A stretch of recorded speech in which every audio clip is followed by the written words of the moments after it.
Week 2 of the high school football season was an interesting one, to say the least, here around the Lake area. And we'll get right to it, starting with the Eldon Mustangs, who traveled to play Hogan Prep.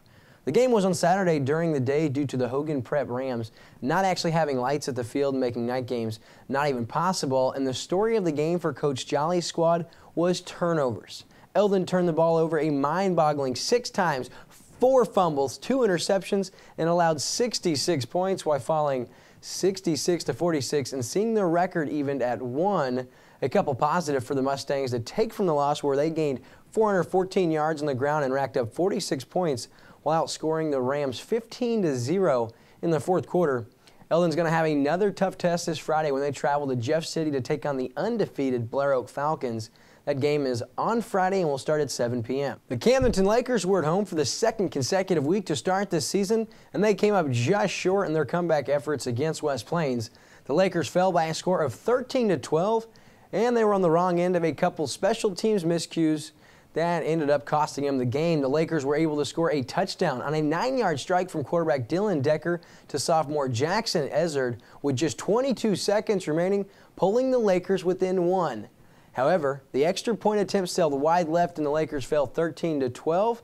The Lakers also saw their record evened up at 1 on the young season and will look to bounce back Friday night when they travel to play the Yellow Jackets in Lebanon, with a kickoff time scheduled for 7 in that one. In LakeTV's Game of the Week Friday night, we had Osage playing host to the Moberly Spartans. Riley, why are Osage fans so smiley? Well, you're about to find out. The game was a defensive battle, with both teams failing to score in the first half and teams exchanging turnovers and both teams forcing turnover on down. Yeah, that's right. It was 0-0 at the break. However, it didn't take long for the Indians to strike coming out of the half, and I mean not long at all. Coach Johnson must have given some whale of a halftime speech, because this is what ensued. Good kick right there, and one fielded at about the 15, now the 16-yard line. Number 13 of the Indians with some positive yardage across the 35, inside the 40, cuts back. Now he's really got some good yards across the 50. He may go inside the 30, the 20, down to the 10, the 5, to the house. Touchdown, Indians. Nick Riley, the sophomore. Are you kidding me? You heard it, folks. It was sophomore Nick Riley who seized the moment, taking the second half kickoff from 84 yards out all the way to the house, giving the Indians all the scoring they would need on the night. Riley would soon after recover a fumble on special teams, which gave the Indians incredible field position. Osage would add a 1-yard touchdown run on the legs of Nick's cousin, Dylan Riley, in the waning minutes of the contest to solidify the victory and give Osage the 14-0 shutout. The defense accumulated 7 sacks as a team and forced 3 Spartan turnovers. The Indians will be back on the road this week when they battle the winless Wildcats in Warsaw. That game is set to start at 7. Versailles, still riding the adrenaline rush of an exciting come-from-behind win in their season opener, were back at home to play host to the Fulton Hornets.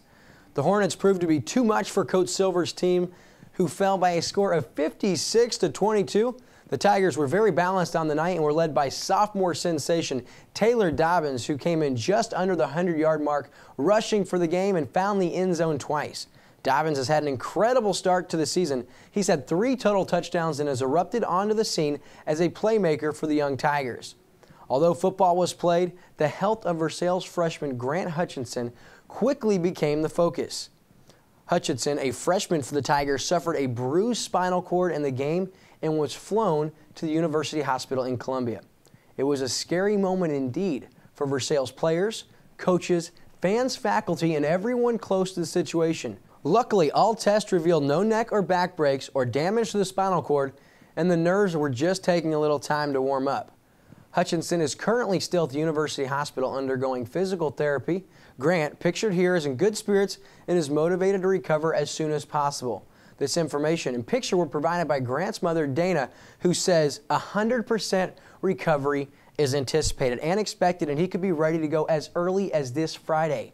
To raise awareness and display unity, the Versailles Tiger family started using the hashtag HutchinsonStrong across social media.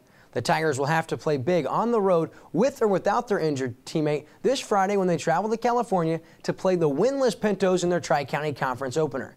This game will be featured as LakeTV's Game of the Week and starts at 7 o'clock with the Burger Smokehouse pregame show hitting the air at 6:30. Tune into that game for an update on Hutchinson, or stay connected with us on our Facebook page where we'll have updates as we get them. The California Pintos fell 35-0 to Mexico Friday and fall to 0-2 on the season. After 3 straight state semifinal appearances over the last 3 years, the Pintos are going to face an uphill battle as underclassmen get their first look at varsity action. In that game Friday, California coughed up 3 huge first-half turnovers and yielded some very big plays, which was ultimately their demise against a very superior Bulldog team. Mexico gained over 345 yards rushing and averaged more than 8 yards per carry. However, Coach Albertson felt his kids improved on their season opening loss and are only going to get better as the season progresses. And as we touched on earlier, California will be featured in LakeTV's Game of the Week when they open their Tri-County Conference play against the Versailles Tigers in California. The game starts at 7, but LakeTV Sports will be there early, hitting the air with the Burger Smokehouse pregame show at 6:30 live from the field. You can catch this game on the LakeTV network via Charter Channel 197, Como Connect Channel 90, or from your computer, tablet, or smartphone anywhere at mylaketv.com.